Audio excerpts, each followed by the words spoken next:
Our plan is to continue to invest for the long term. We think that the alternative, which would be to try and optimize for short-term profitability, would be very short-sighted. And the set of skills and competencies you need to be a great physical retailer are very different from the set of skills you need to be a great e-commerce company.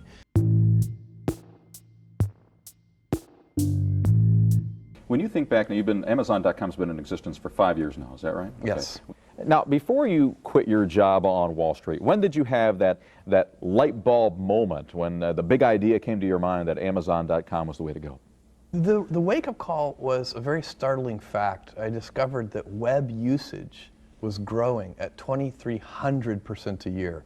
And as I'm sure you know, things don't grow that fast. It's very unusual. So that's what sort of started the whole thing. And then what specifically made you think, all right, I'm going to take that idea and put it into the notion of selling books over the internet? That was the original idea, I guess. Yeah, we started out with books, and one of the key things about books is that there are so many books. We built a bookstore online that had millions of titles, and the largest physical bookstores only have about 150,000 titles. So you could build this extensive selection, and customers value that.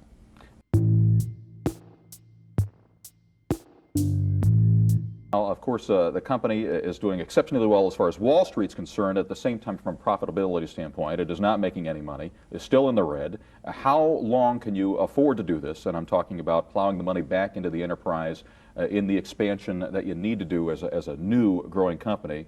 How long can you afford to do that? And when do you think you're actually going to turn a profit? Well, our plan is to continue to invest for the long term, and to do that as long as it seems to make sense. This is a critical category formation time. This is a time when new customers are coming online for the first time, and they keep asking us to invest in new areas. So we've expanded from books to toys and electronics and tools and many more categories, video games and so on and so on. Each of these new stores, and we insist each time we build one of these new stores on having it be the best of breed customer experience. When we do that, it's an expensive investment. But we think that the alternative, which would be to try and optimize for short-term profitability, would be very short-sighted. So it's a conscious investment strategy, a conscious decision. We believe very passionately in it.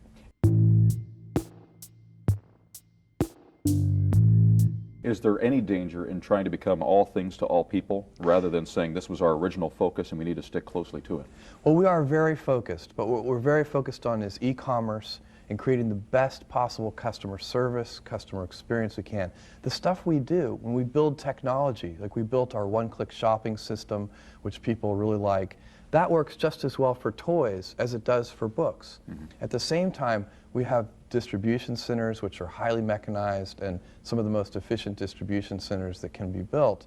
And those things also work well for multiple product categories. Same thing with customer service. So a lot of this investment does serve multiple purposes for customers. So the website is very important, and you have to make sure that you're optimizing that for ease of use.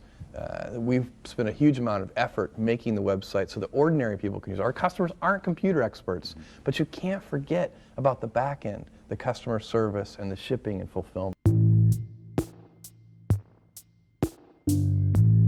How your competitive edge has changed as more of those traditional brick and mortar stores jump themselves onto the internet to sell their products. Well, these are really very different kinds of companies, and the set of skills and competencies you need to be a great physical retailer are very different from the set of skills you need to be a great e-commerce company. And we've been working on this for 5 years, and we're very comfortable that we're doing a better job for customers. And the way you do that is keep working on it every day, raising the bar every day. And there is no rest for the weary. So when you talk about competitors, you have to remember that you can't rest on the past. You have to continue to make things better and better and better. And if you can keep getting better, your competitors have to keep following you. That's the only way to succeed. No rest. When you look, and again, this deals primarily with books and other physical items that you're selling here, but when you look at your research, do you still find that most of your customers are going out to a physical store location first, finding that item there, and then coming to you to buy it? And I realize there may be titles so that people don't need to do that, but are they doing that or no? Or are they coming right to you in the first place? No, that's not most of the time customers come to us in the first place. They don't go to the store and find something and then come back to buy it because we have lower prices. They're just coming to Amazon.com right away. Just because the convenience is right there in their home. It's the three things. It's the selection, it's the convenience and ease of use, very important as you say, but it's also the fact that the prices are lower because we don't have the physical stores, which are very expensive compared to warehouses. With all the developments going on right now with wireless technology, how do you see that changing what you're hoping to do in the years to come? I think wireless is going to be a big deal. We just launched something called Amazon.com Anywhere that runs on Palm Pilots and also on Sprint PCS phones. And that's a technology where you can get your shopping done whether you're in a taxi or on a train, wherever you might be, sitting in an airport terminal. And that we're so busy in the late 20th century that people really appreciate that kind of convenience. The 21st century looks to be shaping up to be even busier. Do you think that all this technology, all these breakthroughs, is it truly making our lives easier, or do you think that actually we're becoming more anxious, that our time is more filled, that we're just simply trying to fit as many things as possible into the limited number of hours that we're awake each day? Well, I think that's a great point, and I think while it probably has made our life easier, it's also made it more complex. So, you know, some of the things that had to get done, we can, in a fewer hours of work, we can get the same amount of things done that we used to be able to get done. But there seems to always be more stuff that needs to get done. And there we need to find that balance as we head into the next century. Absolutely.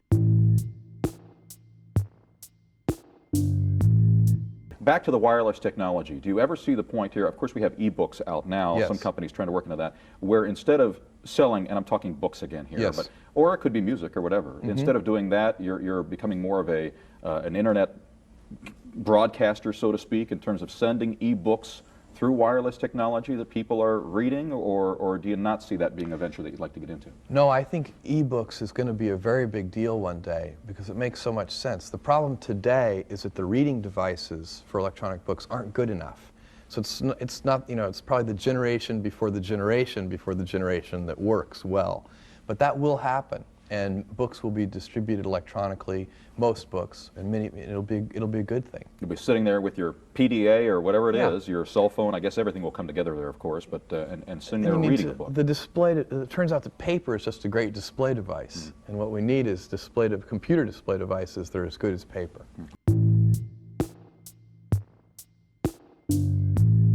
I tend to be wary of invasions of privacy here, and I want to ask you how you would respond to that. You know, as more people go online, and whether you give out your screen name or your name, your phone number, your address, as soon as you do that, it doesn't take very long for somebody to collect all this information from a company standpoint, and I'm not talking about Amazon.com here necessarily, but any company, and say, oh, I want to collect all this information from potential customers. But from the consumer standpoint, we're wondering how much of this stuff do I really want to be giving out? I think privacy is an incredibly important issue, and I think it's going to be even more important in the 21st century. People are going to be appropriately concerned about it. What companies who want to be able to use personal information to increase the benefits to the customer, as we do, you know, when you buy things from Amazon.com, as a repeat customer, when you come back, we use a technology called collaborative filtering to try and predict what things you might like to buy. And our customers love this feature. It's very valuable to them. But it does mean that we have a record of the things you've purchased in the past. And so what has to happen here is if companies are going to be able to serve customers that way, they have to somehow earn the trust of customers that they're not going to misuse that information. But I do think that all those issues are going to be complicated, and they'll have to be resolved, you know, sometime in the next year.